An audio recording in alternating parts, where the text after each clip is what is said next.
التهاني والناموس لجميع الفائزين في الأشواط الماضية.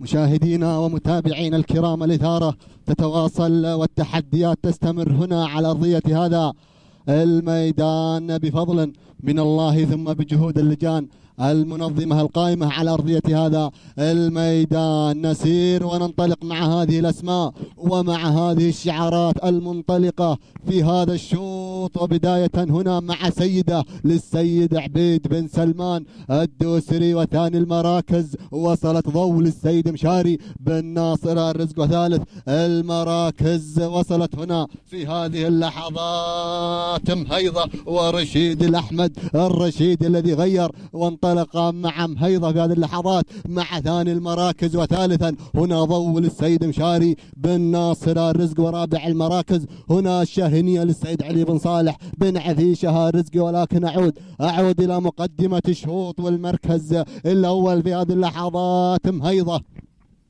انطلقت مهيضة في هذه اللحظات للسيد رشيد الأحمد الرشيدي، ولكن يا سلام وصلت ضوء وأشعلت نار المنافسة في هذه اللحظات، ومشاري بن ناصر الرزق يا سلام. وال200 متر الأخيرة ضوء مهيضة وضوء، واللحظات الأخيرة هنا لمن النصر، ولكن مهيضة مع المركز الأول. المركز الثاني ضوء، اللحظات الأخيرة اللحظات الحاسمة ضوء مهيضة، ولكن مهيضة ورشيد الأحمد الرشيدي.